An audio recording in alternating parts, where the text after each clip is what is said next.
Hey guys, it's Suzanne and welcome to my 39-week update.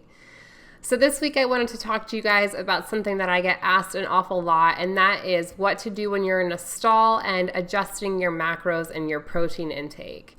So a lot of times those go hand in hand. If I notice that I'm starting to be in a stall, what I usually do is I stop, look at my macros, and see what my protein intake has been. Now, there's a metabolic pathway in the body called gluconeogenesis, and basically what happens in keto is if you're eating too much protein, more than your body can use, that can actually get converted into glucose. So that's working against your weight loss and just ketosis in general. So you really have to be sure to pay attention to moderation of protein. That's something that's really heavily stressed. And I will have a link down below so you guys can read more about this process. But definitely pay attention to how much protein you're eating. And if you don't monitor your blood ketones, then it can be a little bit hard to tell how much is too much. But you can use the Keto Calculator, which I'll also have linked below, so that you can kind of get an idea of where you should be and you can play around with that a little bit. I did just purchase a Precision Extra monitor, and I am going to start checking my ketones because now that I'm kind of past understanding the process of ketosis, now I kind of want to see the scientific background and I want to get more into it, and I'm going to get my blood work done in a couple months, and I really just want to kind of take the next step into learning more about ketosis. Now, 4 things that I start limiting if I'm noticing a stall. The very first thing is dairy. I recommend cutting back on dairy if you're getting into a stall. Now, some people say that, not to eat dairy at all. I personally don't find that to be that big of a problem, but I do start limiting it if I'm noticing a big stall in my weight loss. The second thing is artificial sugars. There are some healthier alternatives like stevia and erythritol and things like that. But of course, if you can go as natural as possible and limit those artificial sweeteners, it's always better. The next thing is nuts or nut butters. A lot of people have issues with nuts and inflammatory responses. So definitely cut those out or cut back on those if that's something that you are maybe indulging in a little too much. It's super easy to do when you have a can of almonds or macadamia nuts out or peanut butter. So just make sure you're limiting that. And the very last thing is caffeine. A lot of people have issues with caffeine, so just make sure that you are keeping things in check and trying to make sure that your body is, kind of in tune and things like that. So just pay attention to your body. We are all so different, so everything is going to be different for everyone. You won't just find one person and say, hey, let me copy what you're doing, because your body is going to work a lot different than someone else.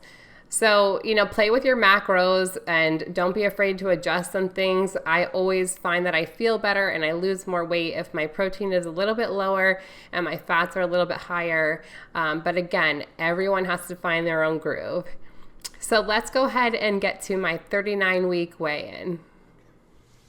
Good morning, guys, and welcome to my 39-week weigh-in.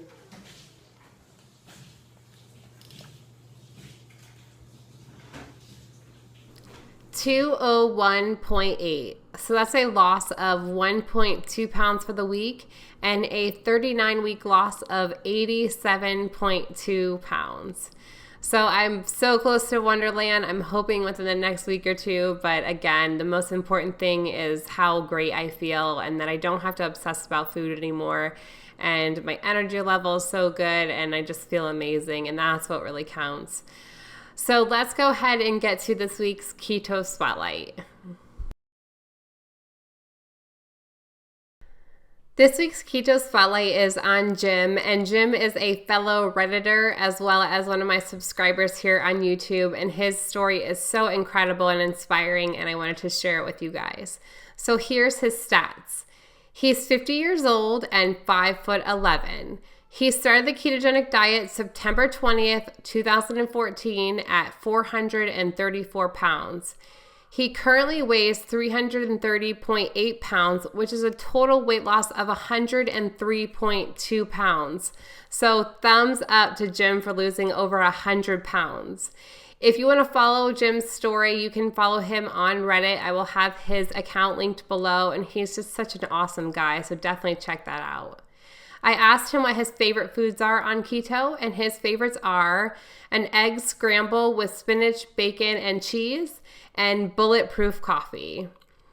I asked Jim what his advice would be to someone who was new or starting keto, and he said, follow the Reddit Keto frequently asked questions and links on the sidebar. It has invaluable info and resources. Use the Keto Calculator and log your food with MyFitnessPal or lose it. Take the time to read the progress posts from all the great people on Reddit Keto. It is a truly amazing and inspiring, and you will see that anyone can do this if you just stick with it, and you will see results. Remember that some people will lose weight fast and some slow. It's not a race, and we all win in the end. And I couldn't agree with his advice anymore. He is definitely an encouraging and supportive person in this community, and Reddit Keto is, again, a fantastic place. That's definitely where I got my start, from seeing the progress pictures and just listening to the advice from people, and there's a wealth of information there, so definitely check out Reddit Keto.